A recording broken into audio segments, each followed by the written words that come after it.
Hey everyone, it's Ben Hardy here, and in today's video we're reviewing the new Buick Envista. Before we get in this video, I want to give a huge shout out and thank you to the Jerry Signer GMC here in North Salt Lake for giving me some time with this Envista. This particular one is still available for the time being, so if you're interested, I'll include a link to their website in the description down below so you can reach out to them. And then on a side note, if you want to save time and money the next time you purchase a car, link to my car buying guide in the description down below. Let's get into it.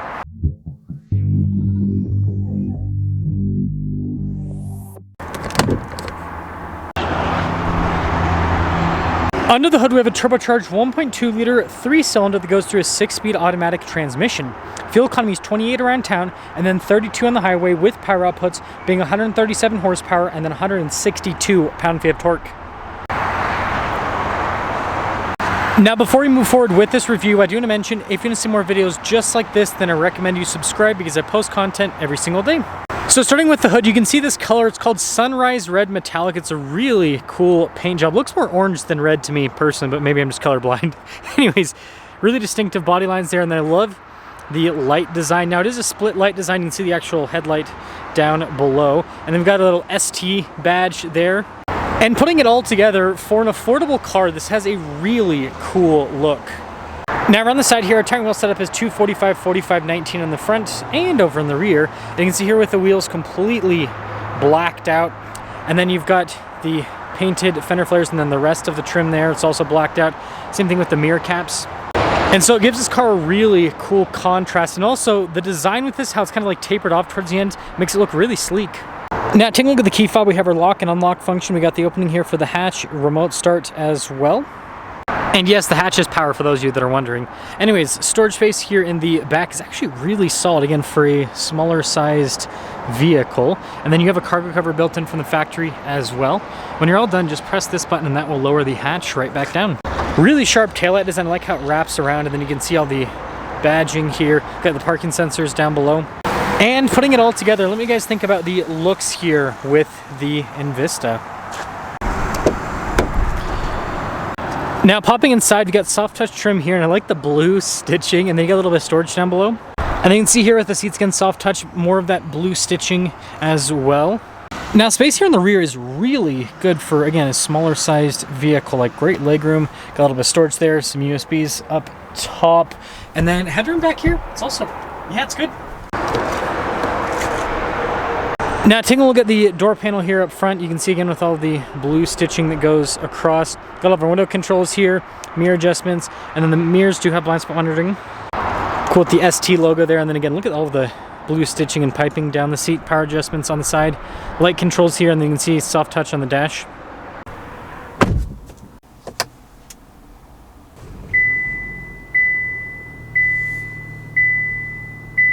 Now, taking a look at the steering wheel, you can see the Buick logo there in the center, practical controls like radio controls in the back. We've got our cruise control, you've got your heated steering wheel function here, controls for the center as well.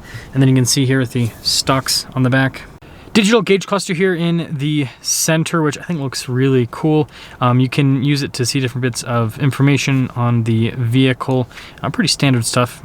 Now, in reverse, we do have a backup camera with trajectory lines that turn with the steering wheel, and resolution on the camera system's solid.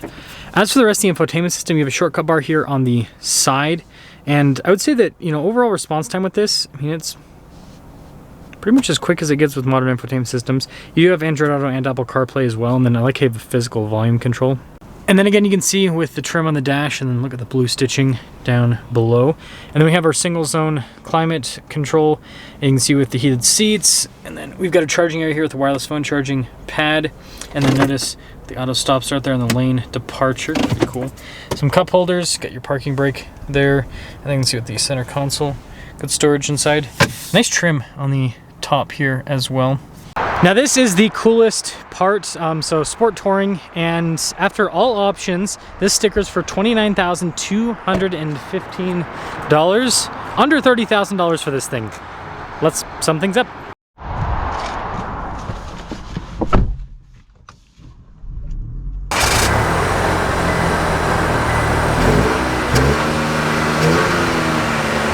Let's talk about visibility before we set off. Here's visibility over the hood, both the mirrors. Throughout the rest of the rear, and let us set off in the Bentley of affordable cars. Had to do it, had to title it had to title it. Also, this goes on automatically. I'd rather have just a heated seat instead of hot air. But this thing is super nice for under $30,000, and they make the Avenir version, which is like Buick's, you know, kind of like loaded up luxury car of any car they do, or luxury trim, right, of any car they do rather. And that's, I think, just barely over 30 grand.